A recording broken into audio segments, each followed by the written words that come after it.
di momen-momen Idul Fitri itu kita betul-betul ya hati kita, hati siapapun orang-orang yang bertemu dengan kita itu akan menerima keadaan dan saling menghormatinya, saling memaafkan itu akan menjadi bersih dosa-dosanya. Maka momen-momen Idul Fitri itu akan tercapai dengan sempurna.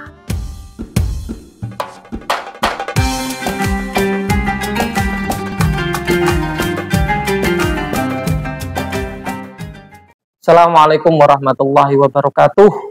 Halo Sobat Ramah, apa kabar semua Sobat Ramah? Masih bersama kami dalam Kembang Podcast edisi Bincang Ramadan dengan saya Cak Olil selaku moderator dan narasumber yang sangat luar biasa, tentunya dari penyuluh agama Islam Kabupaten Rembang. Beliau adalah Kiai Haji Muhammad Shodiq SSI.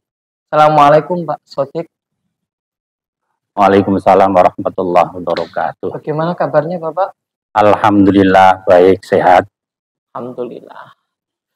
Saat ini kita sebentar lagi menjelang Hari Raya Idul Fitri Bapak.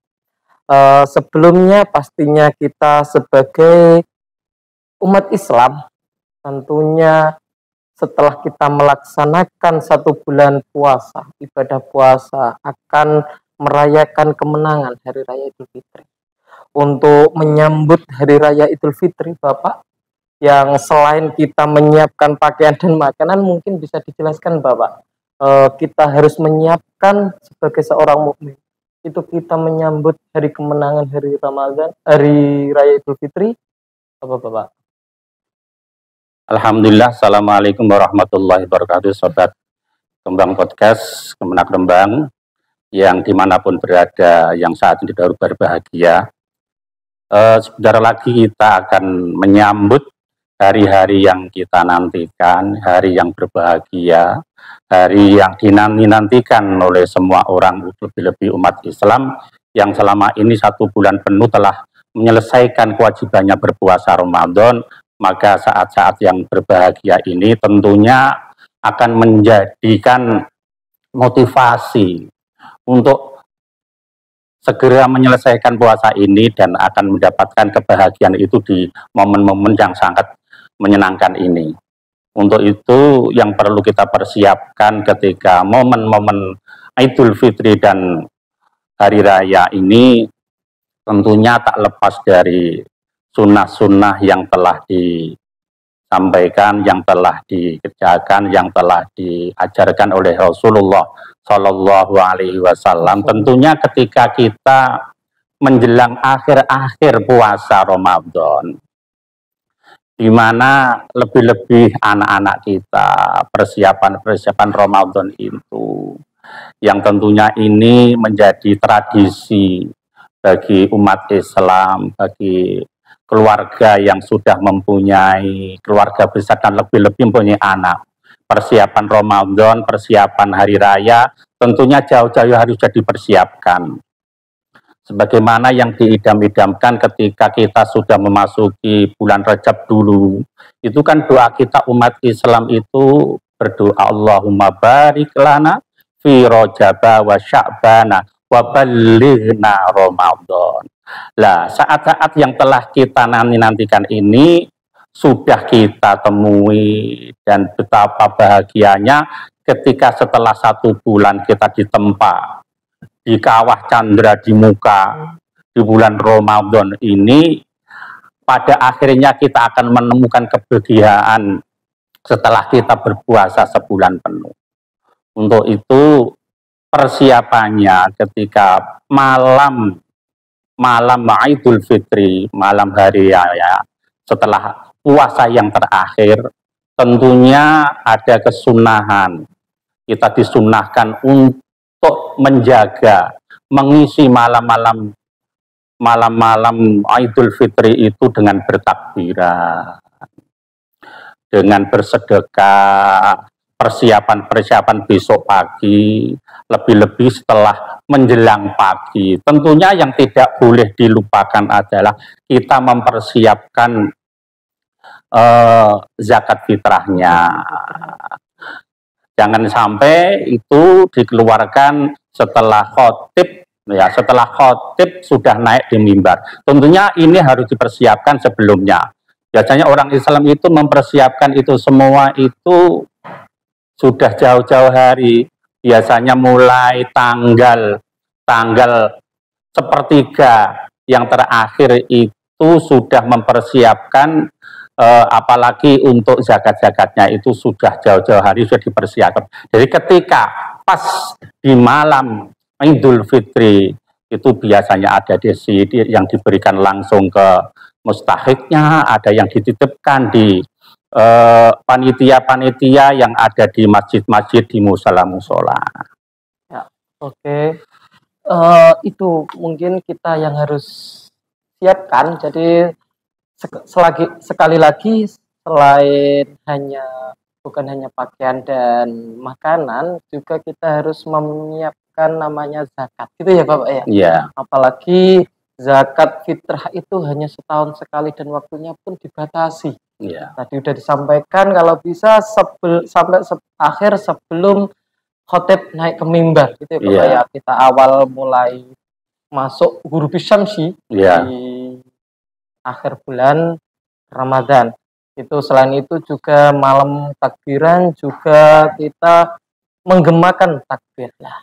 Setelah kita malamnya menggemakan takbir, pastinya paginya banyak kegiatan untuk kaum muslimin, terutama dalam masyarakat kita. Mungkin Bapak bisa sampaikan ketika hari raya Idul Fitri Bapak, kita mungkin ada banyak-banyak mungkin di desa-desa atau di perkotaan atau di seluruh dunia yang kaum muslim mungkin kegiatan-kegiatannya Bapak. Ketika kita sebagai umat Islam menjelang Idul Fitri dan malamnya kita sudah bertakbiran, itu persiapan sebelum kita berangkat ke tempat-tempat sholat Id itu kita disunahkan mandi sunnah dengan niat kita mandi menghormati Idul Fitri. Jadi niatnya itu. Kemudian setelah kita mandi dan persiapan ke masjid, sebelum ke masjid, sunnahnya kita itu walau lukmatan, walaupun hanya satu suapan, itu kita disunahkan untuk sarapan pagi.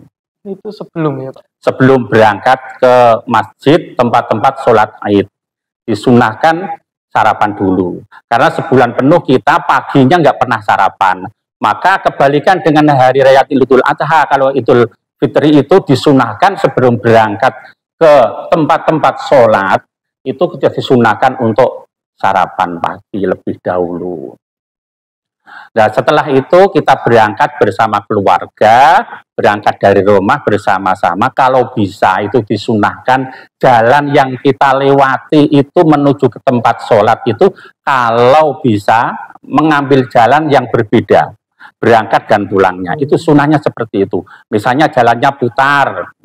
Kalau jalannya hanya satu-satunya jalan mengarah ke tempat sholat hanya satu itu, ya perbedaannya ya sebelah kanan, nanti pulangnya kan sebelah kiri gitu. Hanya itu saja.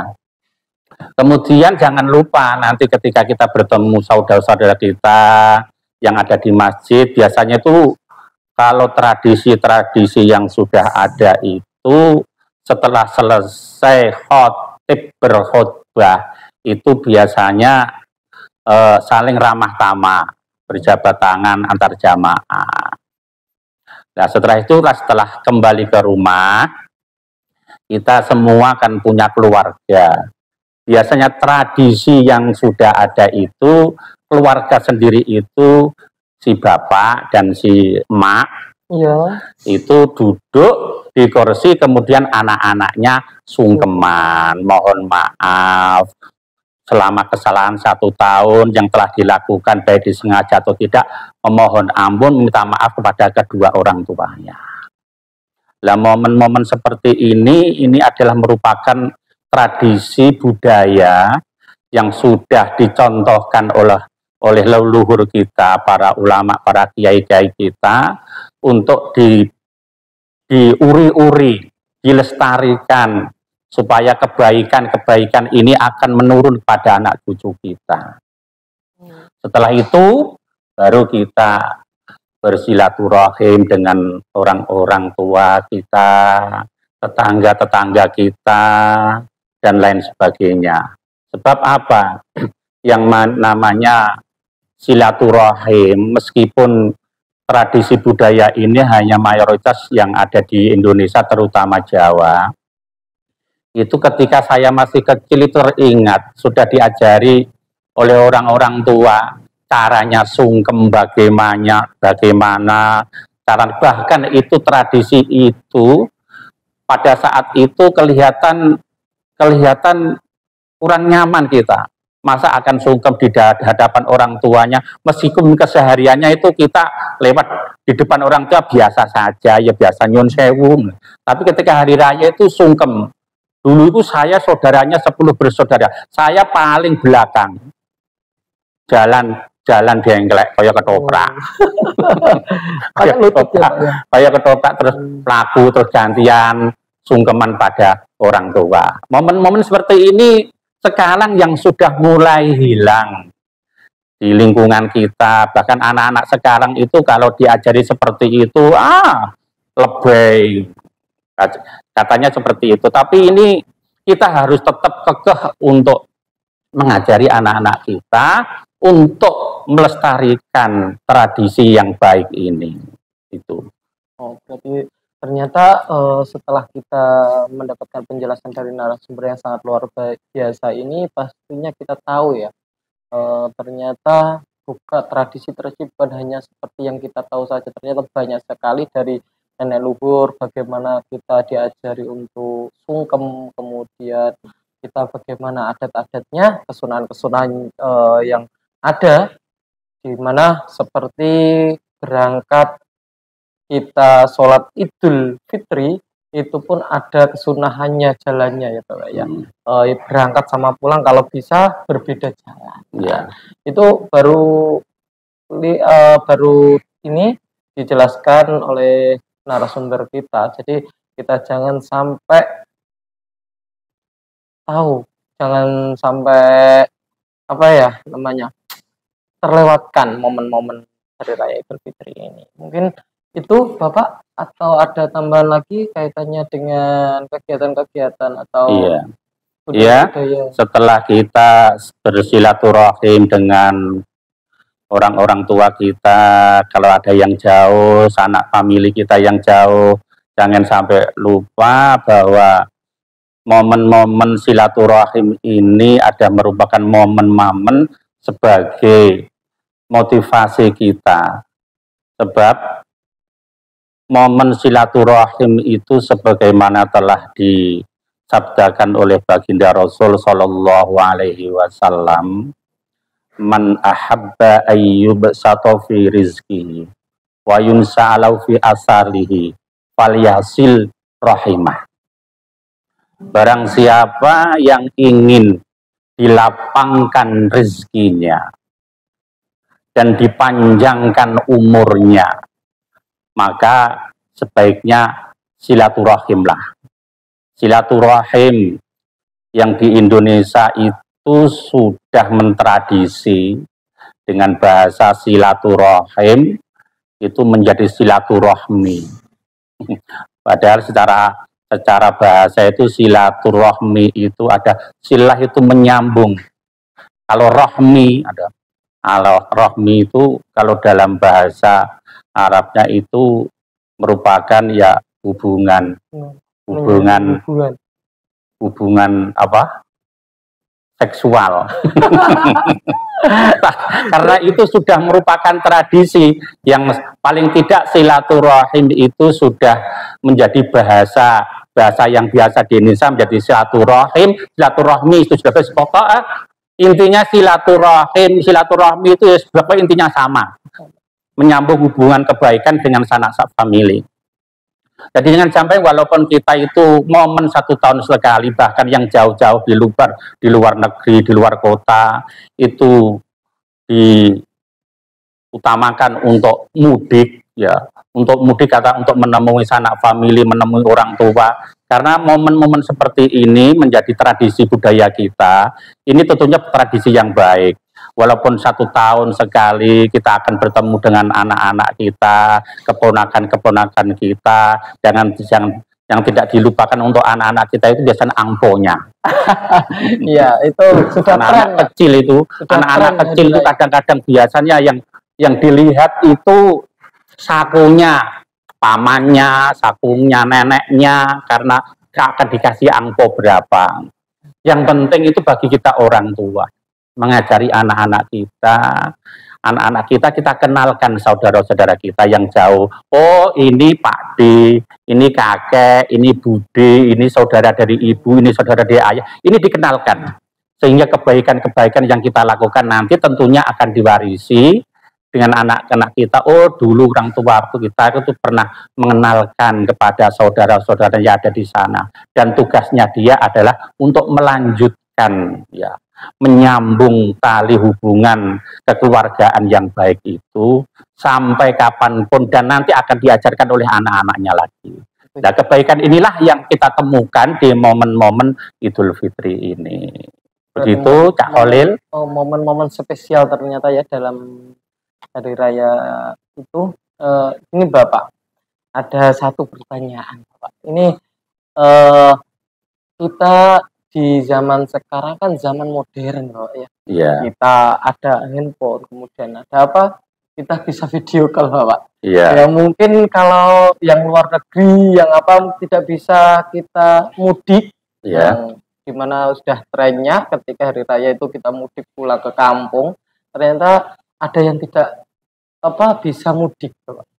Nah, dia mau menyambung silaturahim itu kan katanya menyambung. Iya. Bagaimana? Misal hanya video call atau telepon itu termasuk silaturahim atau tidak, Bapak? Itu termasuk silaturahim, tapi tidak terpenuhi ya tahapan-tahapan silaturahim. Silaturahim itu ada tahapan-tahapannya.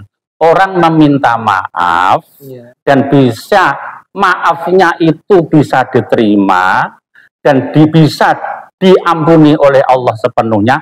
Ada tahapan-tahapannya. Tahapan-tahapan meminta maaf itu dalam Al-Quran itu wa in ta'fu. Ta'fu itu meminta maaf.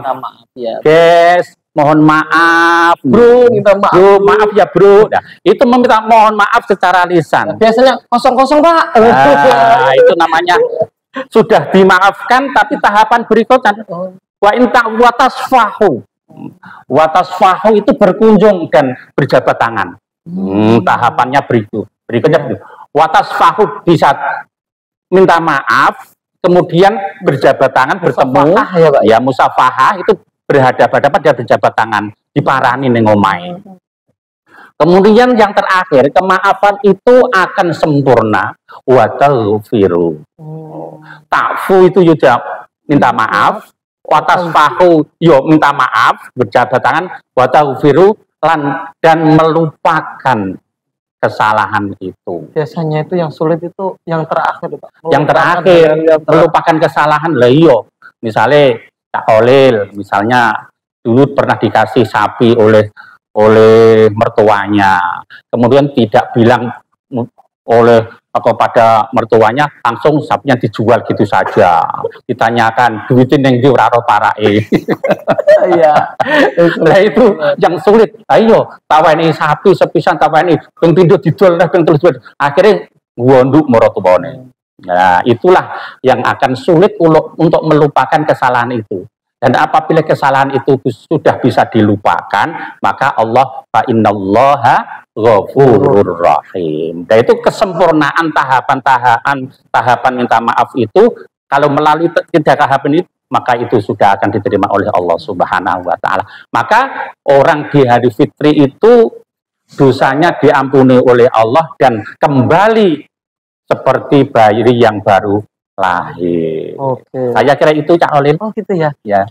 Sobat Ramah yang berada, mungkin itu pastinya kita sudah sangat jelas apa yang harus kita lakukan, kesunahan-kesunahan apa yang harus kita laksanakan ketika menyambut di Hari Raya Idul Fitri dan di Hari Raya Idul Fitri. Kemudian dijelaskan bagaimana kita silaturahim, tahap-tahapannya ternyata bukan hanya kita seperti keseharian kita, nol bro, minta maaf bro, jarak jauh, ternyata ada tahapan-tahapan. Sehingga Allah juga mengampuni dan orang yang kita minta maafkan juga mengampuni. Mungkin itu ada statement akhir Bapak? Ya, nah kembali lagi saya tegaskan bahwa kita di momen-momen Idul Fitri itu kita betul-betul ya hati kita, hati siapapun orang-orang yang bertemu dengan kita itu akan menerima keadaan dan saling menghormatinya, saling memaafkan itu akan menjadi bersih dosa-dosanya, maka momen-momen Idul Fitri itu akan tercapai dengan sempurna. Saya kira itu, Kak Khalil. Terima kasih Bapak, mungkin itu yang bisa kita sampaikan dalam podcast kali ini. Jadi sekali lagi tahapan-tahapan silaturahim kita harus laksanakan sehingga kita akan mendapatkan ampunan yang luar biasa dari Allah dan dari manusia. Mungkin itu, terima kasih Pak Sotik ya, sama-sama memberikan materi pada pagi hari ini, semoga bermanfaat. Cukup dari kami. Wabillahi taufiq wal hidayah. Wassalamualaikum warahmatullahi wabarakatuh. Waalaikumsalam warahmatullahi wabarakatuh.